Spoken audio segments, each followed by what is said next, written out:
Gente, toda segunda-feira a gente traz aqui a entrevista, né? Tema relacionado à saúde. Hoje o tema é doenças respiratórias, né? Gripes, são resfriados, rinite, sinusite, bronquite, otite em crianças, né? Que são as mais afetadas nessa época do ano, principalmente, onde existe uma variação de temperatura, chove, faz sol, enfim.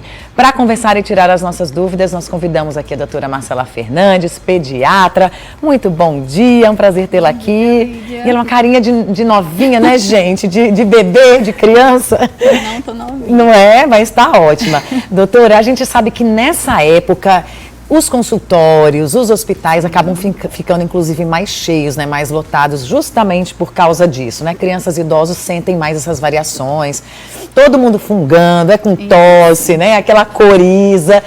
A coriza é o primeiro sintoma, geralmente, de gripe, resfriado, de vários tipos de doenças, principalmente, né, ligadas aí ao rosto, à face, né?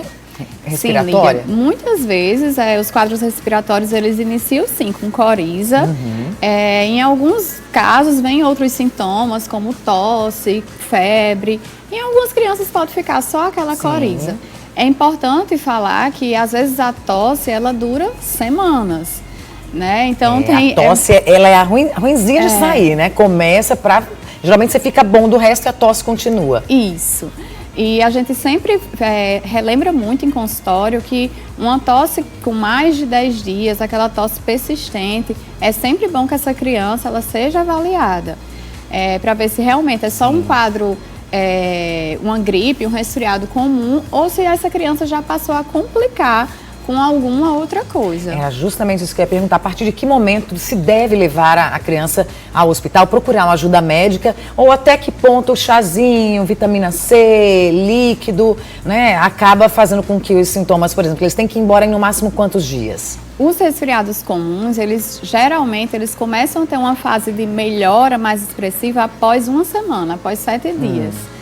Então, é esperado que essa criança ela fique aí com sintomas gripais por pelo menos uma semana, mas a gente precisa estar atento a sinais de alarme. Febre persistente por mais de 72 horas, essa criança precisa ser avaliada. Sinais de desconforto respiratório, cansaço, aquela criança que faz esforço para respirar. Falta de ar, né? Isso, a criança que acorda muitas vezes à noite tossindo, aquela tosse que não para.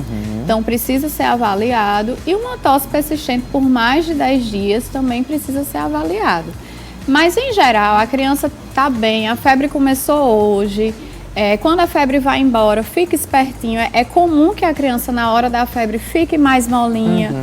Passou a febre, ficou espertinho, voltou a brincar, dá para esperar um pouco. Procura o pediatra, entre em contato antes de levar a urgência. Porque muitas vezes a gente procura a urgência de forma muito precoce e acaba... Às vezes até lá mesmo pega uma doença mais grave, né? Outra coisa, porque tem tanta gente doente, né? Assim, procurando ajuda, né? Então, busca uma orientação, entre em contato com o pediatra e deixa para procurar o pronto-socorro nos casos de urgência e necessidade realmente. As pneumonias são constantes também nessa época? E qual é o primeiro sintoma de que agravou e chegou a esse momento? Então, um grande sinal assim, de que essa criança complicou com a pneumonia é o cansaço, o desconforto respiratório. Então, uma criança que está cansada, ela precisa ser avaliada.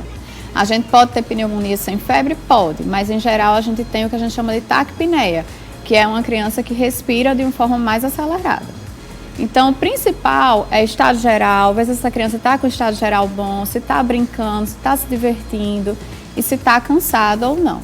E nesses momentos não levar para a escola, né, gente? Porque começa muitas vezes, leva para a escolinha, tá gripada, nariz escorrendo, tossindo. Essa época do ano, os quadros respiratórios, eles são muito comuns, né?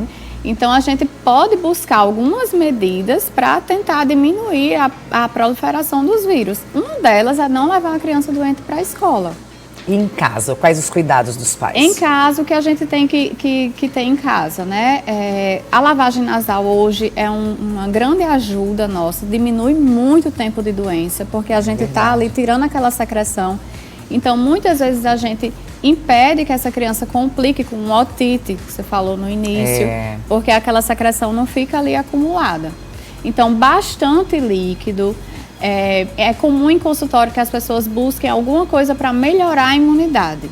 O que é que melhora a imunidade numa criança? Contato com a natureza, uma alimentação boa, equilibrada, regular, brincadeiras ao ar livre, então evitar excesso de shopping. Lugar fechado, né? Com Manter calendário vacinal sempre em dia. Inclusive, a vacinação, né, da influenza, ela já é a partir de que idade recomendada? A partir de 6 meses. Ou seja, bebezinho mesmo. Gente, a gente que é mãe, a gente sabe que às vezes dá uma dó, né, de levar.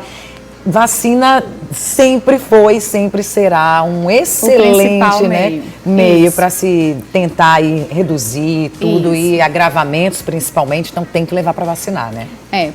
Ainda o que evita mais os quadros respiratórios é a vacinação.